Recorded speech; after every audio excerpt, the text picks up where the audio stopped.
Okay, great. So this training, my whole focus here is how to communicate and speak authentically, and also how to create a relationship that is thriving, not just getting by, not just surviving day to day in the relationship that you don't love. So as well, I would like to mention that each week I'm going to offer a training here in the Thrive group that will be done on Thursdays.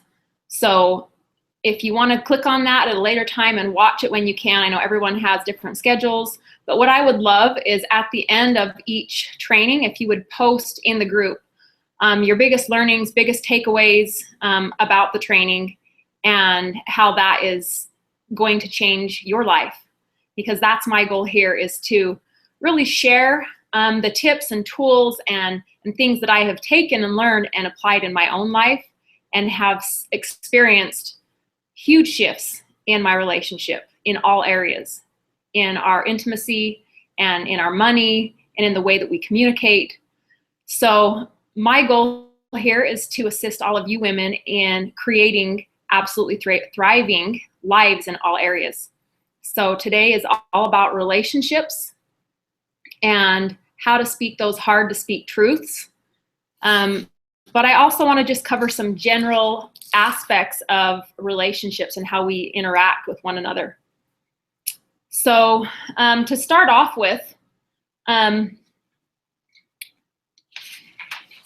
any type of relationship that we're in, it doesn't even have to be with our spouse, all relationships are really an opportunity for our own personal growth.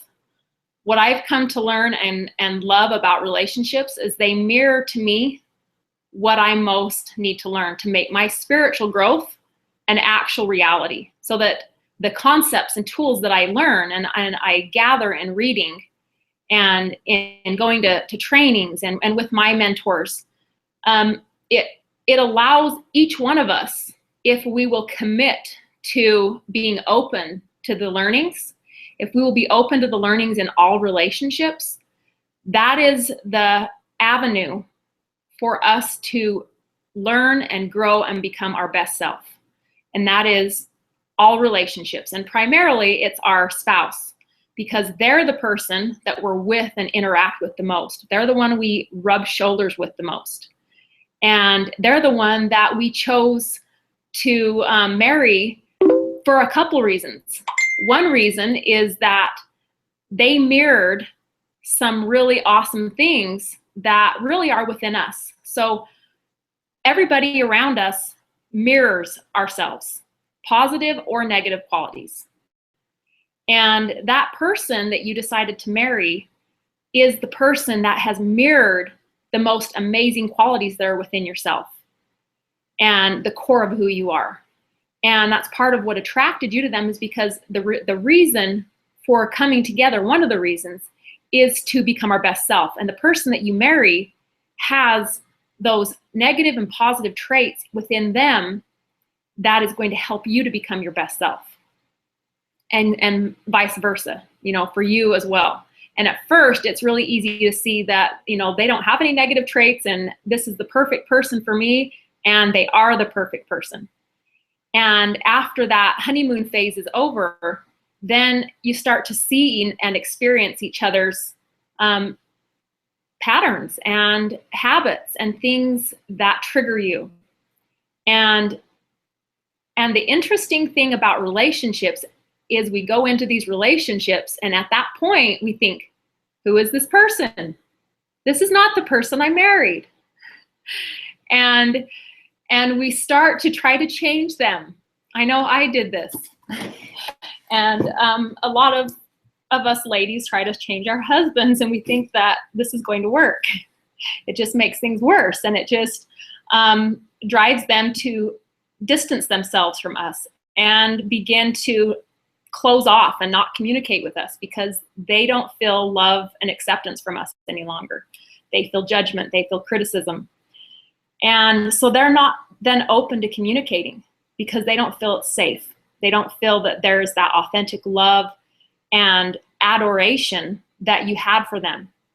And now they start to question who they really are. And, you know, when you first got together, they believed in their greatness because you believed in it, because you saw only their greatness. And if you saw little flaws, it was like, oh, that's no big deal.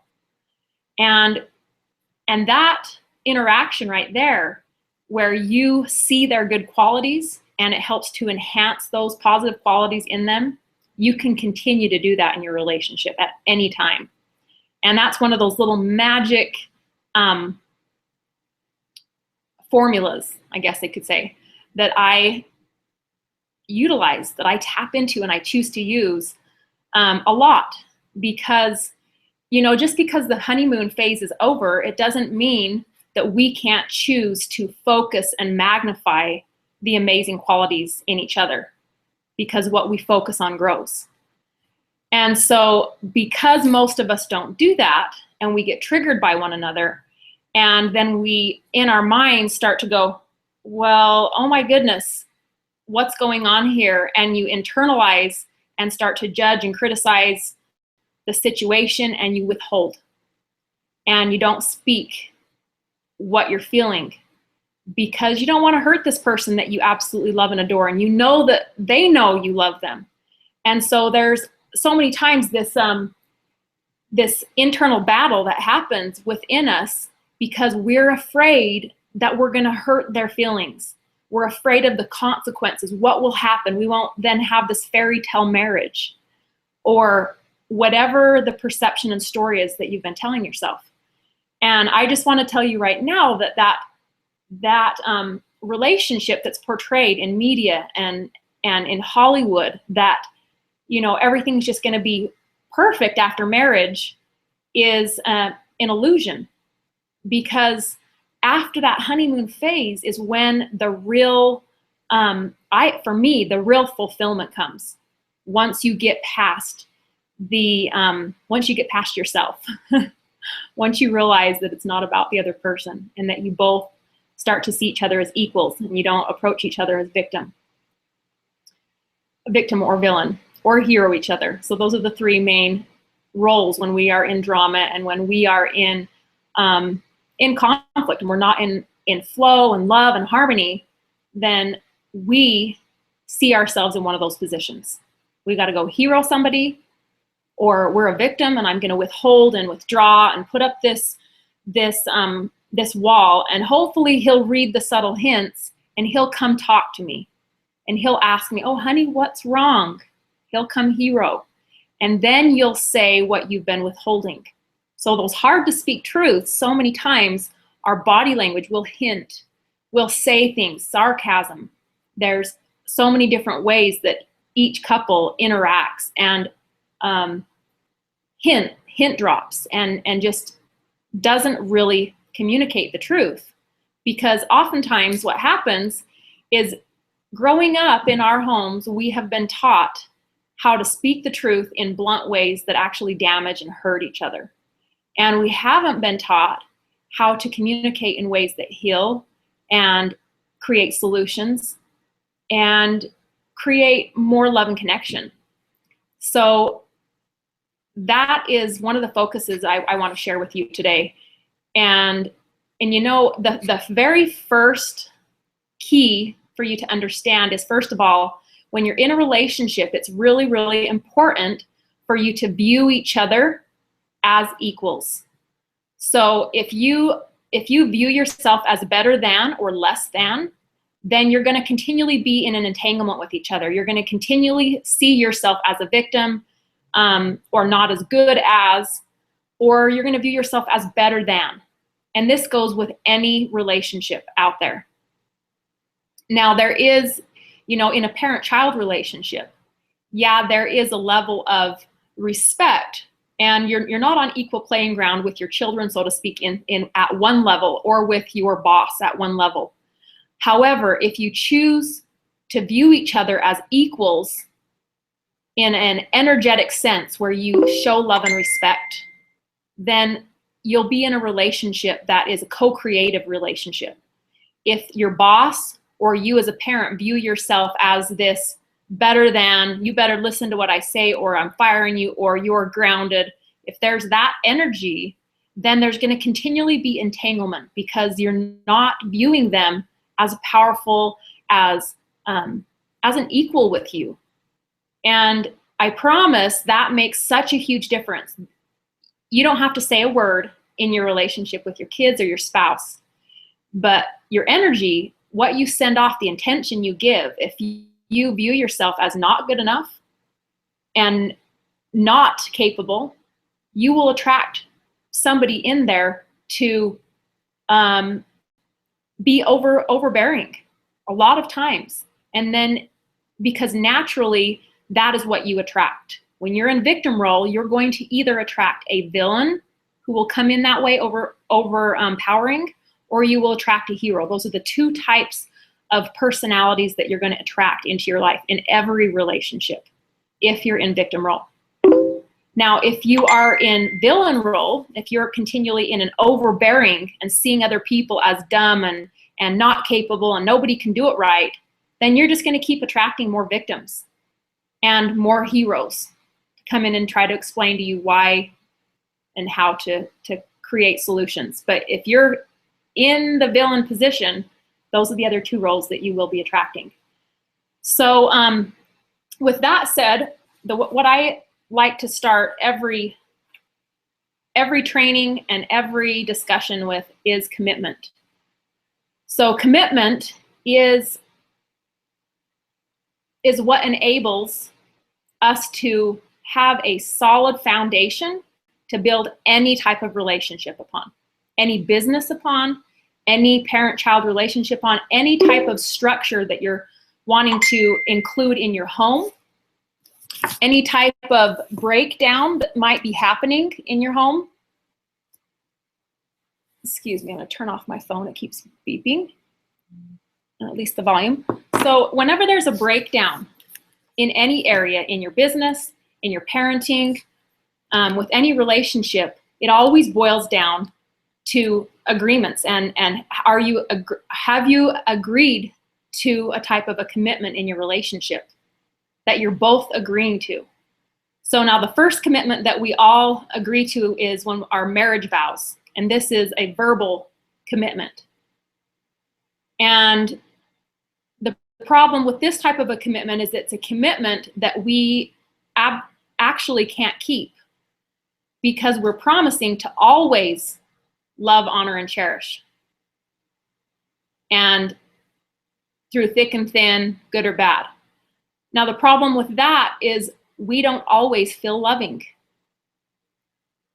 And we don't have control over our emotions. Emotions come and go. They're like the weather. And we're influenced by them. A lot of different things influence our emotions. And the only thing we actually have control over is our choices and our actions. So when those emotions come, we then get to choose how we will act on those emotions. And if we will let the emotions run us, or if we will choose to rule the emotion and be the one that actually chooses to not feel like a victim to the emotions. So in your relationship, the first place to start in being able to communicate and have authentic relationships is to view each other as equals and then create a commitment together. Create a commitment where you're both willing and open to learning what you most need to learn for your own growth and development. And if you're more committed to justifying and being right and justifying your position, then the opportunity for learning and growth isn't there. So I wanted to read a couple of commitments, and it will describe really clearly what the difference between those two different types of commitments. So the one is the master commitment, which turns relationships into a spiritual path. The second one is the unconscious commitment, which blocks the path. Okay? So the first one that I have hanging up that I am committed to is I accept relationship itself as a primary teacher about myself, others, and the mysteries of the universe. I let every relationship interaction, no matter how seemingly unimportant or trivial, deepen my connection to my own essence. and the essence of others and the universe. I commit to clearing up anything that keeps me from unity with myself, others, and the universe. I make a commitment to intimacy, okay? Intimacy, that doesn't have to just be with your spouse. I make a commitment to intimacy that's bigger than my commitment to being right, justifying my positions, and repeating my conditioned patterns. So that last part is the key part. I make a commitment to intimacy that is bigger than my commitment to being right, justifying my positions, and repeating my conditioned patterns. So in relationships, we're continually learning and growing, and we're continually pulling ourselves back to this commitment. So if there's not a commitment in place, if we aren't really consciously committed to anything specific together as a couple, then our subconscious patterning is going to show up and is going to overtake. And this is the unconscious commitment that people have, and they don't even know it, okay? This is, I commit to ignoring and defending myself against the learning opportunities offered to me every moment in my relationships. I avoid every opportunity to discover who I really am, who others really are, and the true nature of the universe. I commit to avoiding intimacy and bring this commitment to life by being right, justifying my positions, and repeating my conditioned patterns. Now, there's variations in that, but that is the unconscious commitment that all of us at some point or another in our relationships have been committed to. And when you become aware of this, and then you decide to create a new commitment and a new way of interacting in your relationships, then you have something, you have a solid commitment that is creates a foundation for you to remind yourself and come back to and to recommit to when you're off track. So we all notice when we're in drama, or we are feeling like a victim and going, okay, I'm here. What do I do about this now? So having commitments in place is a way to help pull yourself back to center and help yourself to recommit to what you really want. Okay, so if you have this type of a commitment in place with your partner, then it's going to make it so much easier for you to speak those hard to speak truths and be authentic, because you will have a sense of stability in the relationship. So I made a post a couple days ago, and it was around honesty is the best aphrodisiac, okay? And when we speak the truth, when we speak those things that maybe we've been holding on to for years or weeks or days, when we hold on to those things and we don't share them, we forfeit the right to intimacy and to closeness in our relationships. And what we do is we start to create stories and justifications around why we have the feelings we do, and we view the other person as the problem, as a big source of our problem. And we really don't know how to communicate in a way that doesn't blame and criticize them. So that's what I wanted to share with you a little bit about. So if there's any significant truth you haven't communicated to your primary partner, you forfeit the right to expect a good relationship with him or her. Most people don't realize this simple principle, so when things aren't going well in the relationship, they look to the other person as the source of what's wrong. If you don't feel sexually turned on to your partner, or if you're having trouble getting a good night's sleep, you're likely to have a withheld truth that needs communicating. And, you know, I have experienced that so many times over, the 14 years of me being married. That is the case every single time when there's the lack of intimacy and that connection's not there, or, not being able to sleep. There is a withheld truth. There is something there that you want to communicate to your partner, and you're scared to speak it. And I promise the freedom that comes in your relationship and the deeper passion and connection and intimacy that comes when you speak anything that's going on that you want to share, you will be absolutely amazed at the energy and vitality and the creativity that you both get by continually being in a space of authenticity. And I want to share just a few of the most common things that couples withhold from each other. Okay, these are the most popular examples. So, I've spent money you don't know about is one. I've got blank and I haven't told you about it. I'm still angry about such and such. I'm still hurt about such and such. I'm scared about, or I really want something and I'm afraid to tell you, or I've had sexual experiences I haven't told you about. Those are the most common, top 7 most common withholds. And so there's some middle ones here that say I'm still angry about, I'm still hurt or sad about, and I'm still scared. I'm scared about such and such. That is where I suggest each one of you guys start from your feelings.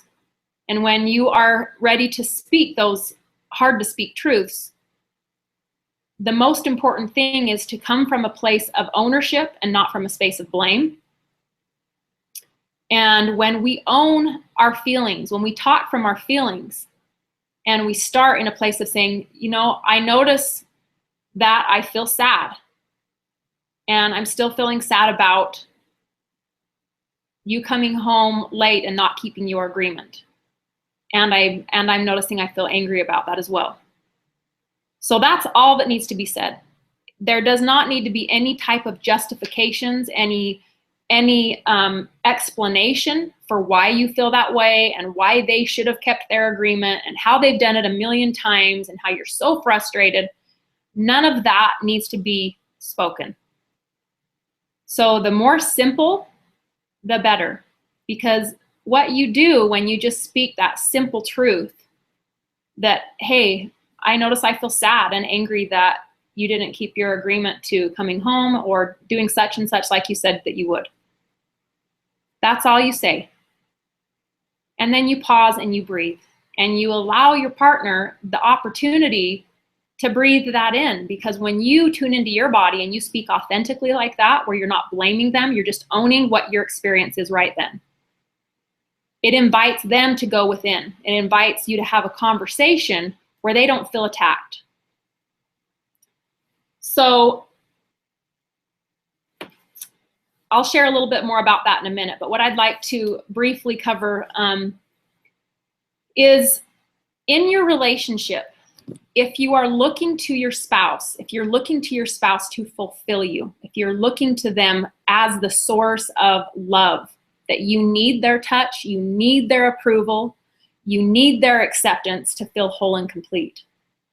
So I know when we first get married and we're in that honeymoon stage, there's this excitement and this fun and this fulfillment that when we're out of the honeymoon stage, I know that there's almost this, oh crap, did I make a mistake? Was this the wrong thing? Oh, this is what people talked about. This is where relationships get hard.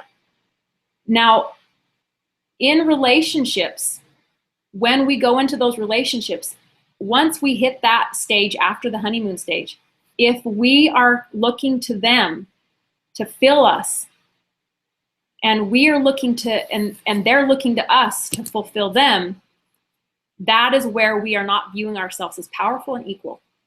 We're viewing ourselves as victims, and that we're not going to be whole and complete unless they validate us, unless they give us their love and approval. And so we're at the effect of how they show up. If they don't show up just right, then our feelings are hurt. If they don't approve of us, if they don't give us the attention that we want, then we're not going to feel loved. So I wanted to just share that, powerful, thriving relationships can really only exist when we view ourselves, when we not only view ourselves, but we know that we are whole and complete. And that when we go into the relationship, we're interacting with each other from a space of just appreciating and giving of who we are. Not because we expect them to do the same for us to fulfill us, but we're simply doing it because we love to give of ourselves and experience connection and intimacy with them. And there's such a difference between the two. If we're looking at ourselves as broken and we're viewing them as broken and we're back and forth as victims and heroes for each other, then there's continually going to be drama. So part of the work that gets to happen for us is to do that inner work. So for us to be able to feel whole and complete and have that stability goes not outside of us, not seeking outside sources to fulfill us. So if you think that that next vacation or moving to a new house or a new location, if you think that going shopping, those new clothes, whatever it is, buying that new car, if you think that I'm going to be so happy when, I'll be so fulfilled when he tells me this, or when he takes me out on a date, then I feel that way, or when he says such and such, then I will feel. So that is a very sad place to be, because that stuff is outside of us and it's always changing. And if those things change and can't be there for us, which they aren't a lot of the times, then we feel like a victim to the outer circumstances and situations, and we try to force and make those things be there in our lives because we think that that will then create that sense of love and self-worth and security for ourselves. And all those outside things are such an illusion. And for so many years, I remember living in that illusion and living that, hey, if I were to just move here, or if I would just have these people, if they would just like me, or if I could have this type of a car, you know, all these other things were I based around my lovability, my self-worth. If my husband would do these things, then I will. And it creates an unstable place for you to be interacting on a daily basis where you don't have the power, you don't have the ability to show up and interact in a space of love and truly give of yourself, because you're basing who you are and you're basing your fulfillment on somebody else outside of you. So that's another piece. I want to share these key pieces, and I will definitely go into some of these in more depth on other trainings. But in order to speak authentically, it's important that you view yourself as, hey, I'm here to share and open up and be authentic because I'm committed to what I shared with you before. I'm committed to intimacy, and I'm committed to learning what I most need to learn so that I can be the best version of myself, because I love myself. My goal is to not need anybody, and not expect and feel entitled to anything from anybody. Not their time, not their money, not their attention. And that when you live in a space of love and appreciation, they want to give more of their time, money, and attention to you because they want to be near you, and they want to be near your love and appreciation and your energy. So let's see. There's another. Okay, so when we are wanting to speak in a way that creates closeness, that does not create criticism and blame and argument, I wanted to go over that briefly again. So in our relationships, there are 4 patterns that we come up against, and they're the most common patterns. John Gottman has called these patterns the 4 horsemen of the apocalypse, and Their presence predicts doom for the relationship unless confronted. And it's best to consider them addictions. The person needs to stop doing them before they can get the insight. And I have come to believe this so strongly that really it's an addiction. People are addicted to criticism, contempt, defensiveness, or sulking and stonewalling. Okay, those are the four addictive relationship patterns. And the reason that they are addicted to those is because they are afraid. They are afraid of their greatness. They're afraid of living life to the fullest. If they were to let go, like at that deeper level, when you really get underneath of, if you were to let go of all the criticism, if you were to let go of your defensiveness, even if it's not verbally, even if it's just silent conversation going on in your head, if you were to let go of those type of addictive relationship behaviors, what would you do with all of that energy, all that time and energy? Because if you are doing the dishes or you are doing things while you're in your head on the triangle between victim, villain, hero, in criticism, in defensiveness, in blame, you are not present. You're not present doing what you're doing. You're not present with the child that you're talking with. You are in the past, thinking about what he or she did. And then you're in the future thinking about what you're going to tell them. So you're continually futurizing and pasteurizing about what has gone on and what you're going to do. And so you're not even living life presently in the moment and making the most of your time and your talents and your energy in the moment. You're wasting so much.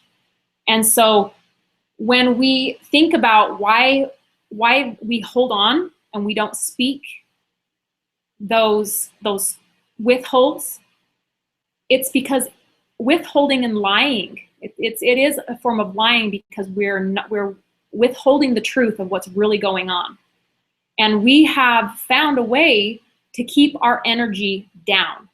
Subconsciously. Consciously, you don't think that. But subconsciously, it is a way for us to dampen our energy and keep our life at a certain level. And when you're ready and you become aware of, okay, this is what I've been doing, I'm ready to level my life up and create awesome relationships. And when you do that, when you make that commitment and you create a commitment together, like I explained at the beginning, you're still going to fall into your negative patterns, but your mind will go to your commitment. Your mind will go, yep, I'm right now in blame and criticism. However, I am committed to intimacy. I am committed to learning what I most need to learn in my relationships. And so because of that, I choose to speak the truth. I choose to share what's going on for me. Yeah, this feels uncomfortable. I feel scared. I'm not going to say it right. Whatever fears come up. However, I'm committed to intimacy, and I'm committed to creating the best relationship possible. And it really comes down to, you get what you're committed to. Whatever your results are, that's what you've been committed to. And so if you can make new commitments and then have those to draw back on and have those to look back upon, then when those emotions come, which you don't have control of when they come and go, when they come, you will have the ability to make a better choice, because you will have already prior made a commitment, a solid commitment with each other and with yourself. You can make a personal commitment, and you can also then come together as a couple and make a commitment as a couple, where you also talk to each other beforehand and say, hey, would you be willing to make a commitment with me right now that when I'm seeing myself as victim and playing in that role, that you'll call me on it? And when you're in that position and you're in that role, that I can call you on it. And I can say, wake up, what's going on? And you can say the same thing to me. Hey, wake up. What are you doing? You're powerful. What's going on? And if you have that commitment in place, then you'll be open. You'll be more open to hearing them say that in the moment when you don't really want to hear it and you really just want to say something back you shouldn't. When they say something, when they call you on it in that moment, you'll be able to step back and take a big breath, deep breath, and go, yeah, you're right. We made this commitment and we are committed to creating something different. We are committed to creating a new way of living and interacting with each other that promotes our own authenticity, that promotes us feeling our feelings, that promotes us sharing authentically, that promotes our creativity, where we feel free to be authentically who we are, and that our children feel free to authentically share and be who they are. That's what we're committed to. So there is a little brief statement here that I wanted to share. So when you notice that you're in one of those patterns, when you're in criticism, contempt, defensiveness, or stonewalling, there's a simple statement that you can say to whoever it is that you're in a relationship with, that you're near at the time. You can say, I notice, in that moment, you can say, I notice that you're criticizing, and I feel sad, scared, angry, whatever it is, you're owning it. You're just speaking to the most simple version of the truth in that moment. You're just simply saying, hey, I noticed that you're criticizing, or I noticed that you're being very defensive right now, and I feel scared. Okay, there was no blame or criticism in that.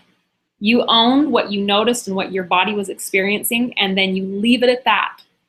You don't go on to justify and explain and say why the situation needs to be different. You leave it at that, because then you give them time to tune into their body and give them time to show up authentically. And that's when you create little miracles, and you come to solutions, and you both come to a space of going, yeah, I feel scared too. I feel scared this is never going to change. I don't know what to do about it. And so then you start to see each other as allies in that moment, and you can start working together. But if you come at the conversation with blame, or with, you did this, and I think that was really wrong, and you shouldn't have done that, and there's the you in there, then it's all outside of you, and it's their fault, right? You talk is victim talk. And so by dropping the word you out of your vocabulary, when you're talking to anybody that you want a deep relationship with, you will find that miracles will happen in your relationship, because you will not blame them. You are committed to seeing yourself as powerful no matter what. And you're committed to speaking up and inviting them to be powerful. And if they start to be in blame and in criticism, and they're seeing themselves as a victim, and they're using you language, then you can say, hey, what's going on? I'm noticing you're criticizing, and I'm feeling really scared and angry about all of this right now. And then you just stop and you just pause in that moment. And you allow an authentic conversation to happen, because you're approaching each other as powerful. You're not approaching the other person as they did something to you. They're the villain. How dare they? What a jerk. They always do this. And you're not viewing yourself as a victim that just always has to put up with all this crap. You view yourself as powerful, and you view yourself that, hey, I have created the relationship that I have. In every aspect of my life, I have created it to be this way. So that is a simple version of conscious communication versus blame talk. Okay, there's a lot more depth that I will go into at a future training on blame talk versus conscious talk, and speaking, authentic speaking and listening, because authentic speaking and listening skills, they go hand in hand. When you're speaking to somebody, there really needs to be twice as much listening in that conversation as speaking. That's why we have 2 ears and 1 mouth. And I know that we all want our turn to speak what's on our mind, but I promise if you will listen twice as much as you speak, and you will develop your listening skills and communication, you will come to understand, you will come to grow your relationship to a depth and understand each other on a level that you never have, because you've always been about getting your point across. You've always been about speaking and letting them hear you, which they're not even really hearing you. They're just waiting for their turn to talk, right? So if you will stop and you will speak more simply and own your words, no more you talk, and you will listen twice as much, and you will first be there to listen and understand them, they will start to do the same for you. However, it's not from a space of expectation. Regardless of how anybody else shows up, regardless if they choose to listen to you or not, are you committed to creating an amazing relationship? Are you committed to intimacy? Or if they decide to not listen to you about 10 minutes into the relationship, then you're going to go, oh, well, I tried listening and that didn't really work. So now we're going to go back into our cycle of complaint and criticism. So either you're committed, either you're 100% committed to creating an awesome relationship where you both get to be open to each other's feedback, or you're not. You're either 100% committed or you're not. You're not 95% committed, because that's the same as 0%. Because you'll go, most of the way, and then if something doesn't just go right, you've already given yourself a way out. You've already told yourself subconsciously, I'm committed if. I'm committed as long as they don't do this. And I'm not quite sure what the next training will be on, but I think what I'll do is I'll post in the group and ask for some suggestions. But what I'm feeling right now is that commitment or responsibility gets to be our next training, because those two are really the foundation of a great relationship and a great life, is learning to understand how those work in our lives, and how commitment and responsibility enhance or tear down our lives, either help us to create more or put us in a space of victimhood and at the effect of, if we do not understand and know how to operate in commitment and in healthy responsibility. Because those two things support everything. As you can see, I've covered both of those already, and those support you being able to speak authentically, because you're committed to. If you're committed to a relationship 100%, it's going to support you in being able to step through that fear of speaking those hard to speak truths. Because you're committed and you're going, okay, I know this is hard. Just like if you're committed to that awesome body, then you're going to do the workout that's uncomfortable. You're going to step through those hurdles. You're going to step past your excuses, because you're committed and you have been done living in a mediocre body, and now you're willing to get uncomfortable. And so that's the same as our relationships. When you're in a mediocre relationship, when you're finished, when you're like, I'm done with this, I'm ready to actually thrive in my relationship, I want more than this. And as soon as you stop wanting and you stop saying, I'm going to try, and as soon as you say, I am committed 100% and I will find a way, then you will. I've experienced it myself, and I know that is the key, is commitment. Are you committed? Will you find a way no matter what? No matter which type of resistance comes up. There's plenty of it. So when there's breakdown, you always go back to commitment whenever there's a breakdown. That is always the foundation of everything. Where's the breakdown? Where am I not committed here? We are almost at the end. I would like to open up for any questions. Chloe, do you have any questions that you would, anything that you would like me to cover at all specifically? We have 10 more minutes, maybe 15 if specific. Oh, there we go. Yeah, with some of this communicating authentically, one of my biggest struggles has just been, I really appreciate having the wording, and I really appreciate you saying that specifically about keeping it very, very simple. That's a really good, that's very helpful to me. But I'm having a hard time. It feels like whenever I am withholding, I'm in the drama triangle. That's right. And that you saying that about that I'm not, ideally, I wouldn't be needing my spouse, and I'd be walking in power. Like my husband, I talk in those terms and stuff, but I'm still so in victim.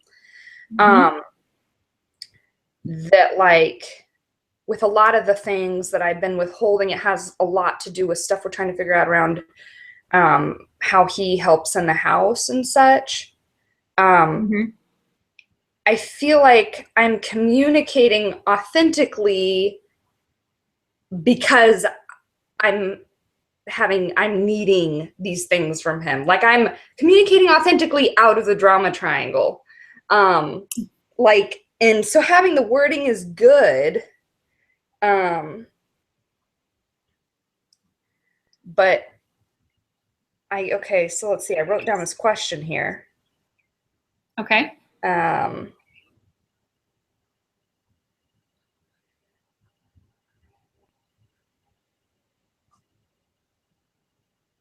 guess I'm having a hard time. I'm equating that we're being authentic and not withholding so that we can get our needs met.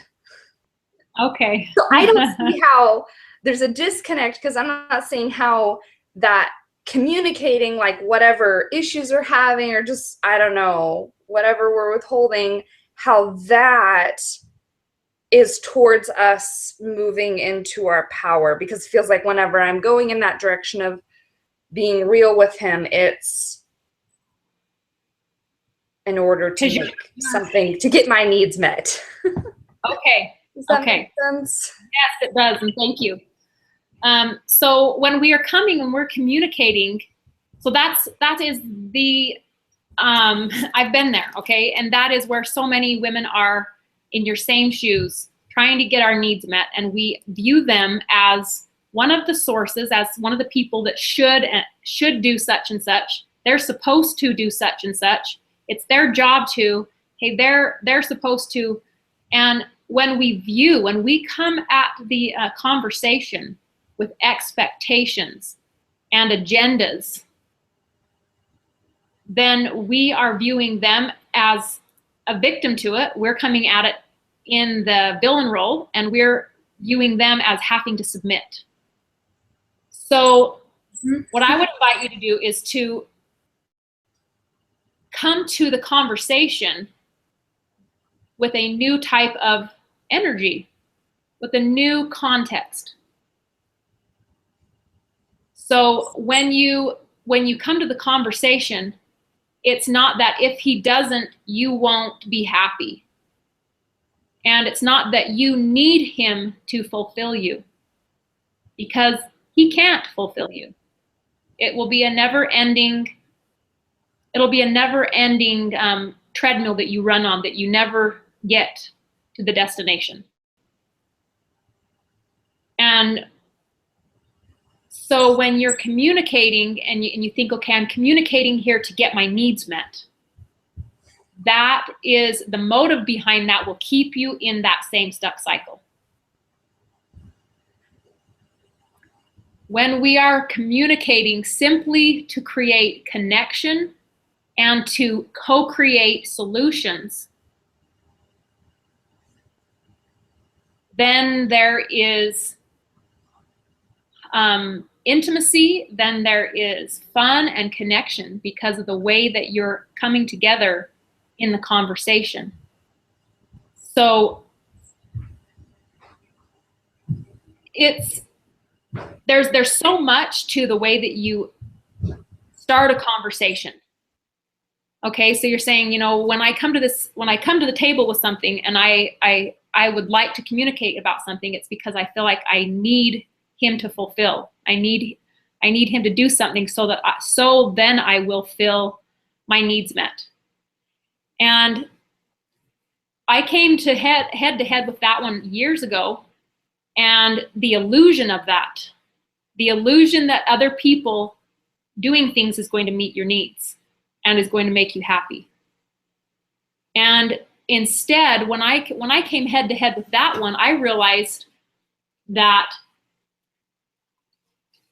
for a long time I had been expecting and communicating in that same way, that once he understands what I need, and if I can communicate authentically, then he'll meet my needs. But that's not reality. They don't. They can't meet your needs all the time. And so then you're continually in this vicious cycle of blame and resentment because you communicated, hey, I spoke authentically to get my needs met, and he fulfills on it some of the time. And so you feel at the effect of, and you feel like, gosh, how do I create what I want all the time? And the key to that is owning it, taking 100% accountability and responsibility for your happiness, no matter how he shows up, no matter if he fulfills on what he agrees to. So you're not going to fulfill on your end 100% of the time, and he's not going to fulfill 100% of the time either. The key is being able to know how to return back to healthy responsibility and own your own happiness regardless. Make suggestions and say, hey, what do you think about this? Hey, I noticed that I feel overwhelmed with how things go at this time of day with the kids or with meals or with chores. And I'm wondering how I can create an easier way for me to interact with this time of day, or whatever the problem is. So you come to him in a way of, hey, would you be willing to talk, and would you be willing to listen and help me to come to some solutions here? And I would love if you could be a part of the solution, if there's anywhere that you see that you can fit into the picture here to create some support. What I most want to create right now is more ease and flow for myself. So you're owning the creation of it. Regardless of how he shows up or how much he chooses in, you're going to find a way no matter what. You're choosing to own it and go, you know what? I'm responsible to create my happiness and how things flow in my day at home with my kids and whatever it is that is in your day. If he's not around most of the time and he's at work, for many moms, we're with our kids and we're doing our own thing the majority of the day. And are you going to take 100% responsibility for your happiness, for how things go, regardless of how he shows up, regardless of how your kids show up? And are you going to continually stay committed to finding solutions and asking for support and viewing yourself as, okay, I'm committed to finding a solution? Does that help, Chloe? Yeah, that's very, very good and challenging. That is, it definitely, I'm like, whoa. Yeah, I view myself as such a victim to him, because it's like that idea of, oh, I'm creating, but it's like I'm even viewing that I'm creating, that my creation is dependent on him. Like, and not subconscious. I haven't realized that until you said it like that. Okay, what am I going to create? But he has to be a part of this equation, and I am a victim to him, you know, showing up and his agreements, and yeah, so. Oh my gosh, I can't even tell you how much I can relate. And I was there for so many years, and being in that space is no fun. No. It's not. It is not a powerful, fun place to be. And it's so liberating when you can get out of that, when you can let yourself go, you know what? He is not the source of my abundance, of my love, of everything that I want to create in my life. He's not the source of it. And I used to feel the same way. Well, I can't. I have 3 little kids. I can't go work. I can't go do this. I can't go do that. I am dependent upon him. And when I let that lie go and I went, whatever, what can I do? I wonder what I can do. And not only that, I created a deeper connection with Source, with God, and said, you know what?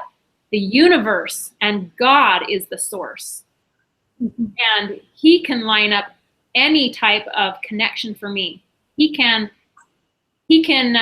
bless me through my husband, but my husband is not the only source, is not the only person to interact with me and create connection and love and abundance. He's not the only source money can come to me through. Yeah, my husband was the only source, or pretty much the only source for a long time, and that's how I viewed it. Now, I don't view it that way, and it comes from many sources. And the more that we rely upon ourselves and view ourselves that we are our own limitation, and so we get to choose and own to open up to endless possibilities out there and free your husband from those chains. Mm-hmm. Because they feel it, and they literally are these emotional chains you have around them, and they feel called to fulfilling and saving you and giving what you need, because you honestly believe that they have to, and they don't know how else either. They view you as at the effect of them as well. Mm-hmm. And they're supposed to be this knight in shining armor riding in to rescue you and to make everything better and to, you know, provide and bring home the bacon. Here you go, and be that knight in shining armor every day. And that fairy tale creates, okay, I love Disney movies, and I love all the stories. They're so fun and cute, but they set our children up at an early age to believe such a lie. Mm-hmm. That they need that knight in shining armor to rescue them, that they cannot do it for themselves, that they are not powerful, that they can't find it within themselves to have the power and that connection with God and with the universe, and to go within and source their own happiness, to source everything that they absolutely want and need, that it's not in an object or in another person. Mm-hmm. Awesome. Okay, well, we're at time. I think that we ended on a good note, and I will share this this recording in the group as well. So if you need to or want to watch it again, Chloe, go ahead. And all of you who are watching it later, I'm so glad that you would choose to take the time to better yourself and your relationships, because I am a big believer in that quote that says, be the change you want to see. And whatever that change is, whatever you feel called and passionate about and that you wish was different in the world, be that change. You be part of the solution. That's part of your calling to be here on the planet to help solve. And that's why I'm doing what I'm doing, is because I'm feeling and I'm teaching and being a part of what I saw was the big gap. What I grew up in, what I watched grandparents after lots and lots of kids get divorced, as I saw many relationships around me crumbling, as I was in my own relationship that was falling down around me. And I saw a huge problem. And I decided within myself, I had this ultimatum with God where I said, I am not going to live my life. I'm not going to have 8, 10 kids like grandparents and like other people and then call it quits. No, this is dysfunctional right now. And if I don't find a way, if I'm ready to figure this out right now at 3 kids. And I know that you can show me the way. And I totally submitted my heart and soul and commitment to finding a way. And I asked God to show me, and he did. And because of that, I feel like when I have some tools and some solutions that I can give hope and inspiration to other women to go out and create amazing relationships in their lives, then that is what I'm happy to be a part of doing.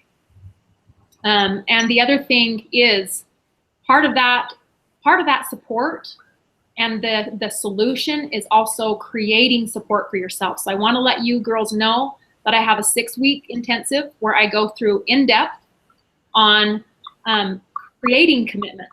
So the foundation of my work that I start with is commitments, and I help the ladies that are in my groups create family mission statements and help them to make commitments, relationship commitments, and help you to outline systems in your home with your family and with your kids and with your spouse so that you have that solid foundation, so that there's not the continual arguments or the dysfunction or breakdowns, because you have those solid commitments and systems in place where you can say, oh yeah, we didn't keep our agreement on this. Here's the commitment that's hanging on the wall, or here's the system that we have in place for all of our kids and for meals and for chores and whatever.